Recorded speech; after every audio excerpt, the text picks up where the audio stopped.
애틀란타 라디오 코리아 8월 18일 목요일 오늘의 한 뉴스입니다.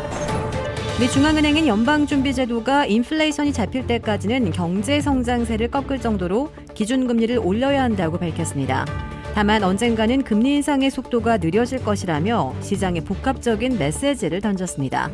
연준이 어제 공개한 7월 연방공개시장위원회 정례회의의 의사록에 따르면 회의 참석자들은 물가 상승률이 계속 목표치 2%를 훨씬 넘고 있어 제약적인 정책 스탠스로 가는 것이 최대 고용과 물가 안정이라는 위원회의 의무를 달성하기 위해 반드시 필요하다고 판단했습니다.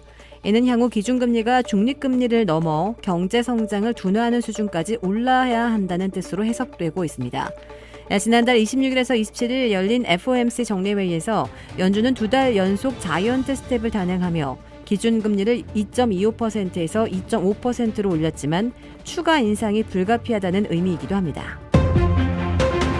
미국의 주택시장이 냉각되고 있음을 시사하는 지표가 오늘 나왔습니다. 미 부동산 중개인협회는 7월의 기존 주택 매매 건수가 전월보다 5.9%가 감소한 481만 건으로 집계됐다고 밝혔습니다.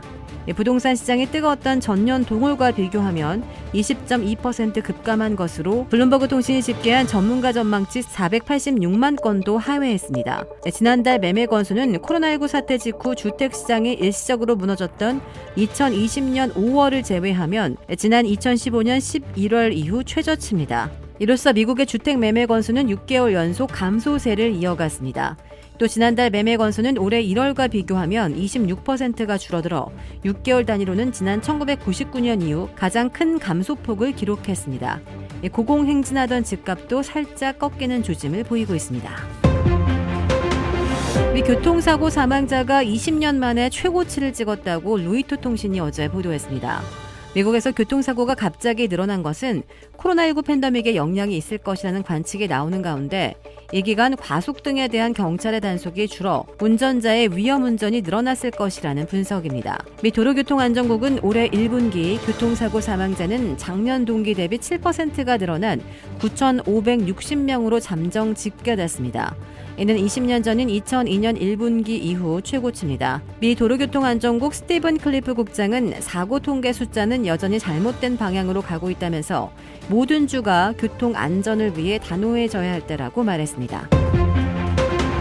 이낙연 전 총리가 애틀란타 민주평화통일 애틀란타 협의회의 초청을 받아 오는 22일 1818 클럽에서 강연회를 갖습니다. 이낙연 전 총리는 이날 한반도 평화와 한국의 역할이라는 주제로 한반도 국제 정세에 대해 전 총리로서의 자신의 경험과 식견을 나눌 것으로 전해졌습니다. 이낙연 전 총리는 현재 조지 워싱턴 대학의 한국학 연구소의 방문 연구원으로 국제 정치와 한반도 정세에 대한 연구를 하고 있습니다. 이번 강연회를 주최하는 김영률 회장은 전직 총리로서 그리고 다년간의 행정가, 정치가로서의 이낙연 전 총리의 경험과 식견을 통해 내실 있는 강연회를 기대하고 있다고 말했습니다. 원숭이 두창이 일주일에 감염자 수가 20%가 증가하는 등 세계에서 빠른 확산세를 보이고 있습니다. 원숭이 두창 백신을 맞고도 감염되는 돌파 감염 사례까지 보고되고 있는데요. 세계보건기구는 백신이 만병통치약은 아니라고 밝혔습니다. 이는 예방용으로는 물론 해당 바이러스에 노출된 이들을 보호하기 위해서 사용되고 있습니다.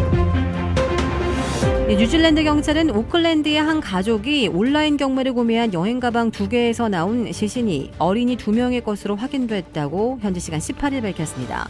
AP통신 등에 따르면 뉴질랜드 경찰은 사망자의 나이가 5세에서 10세로 추정되며 가방은 3에서 4년간 보관된 것으로 보인다며 이같이 전했습니다.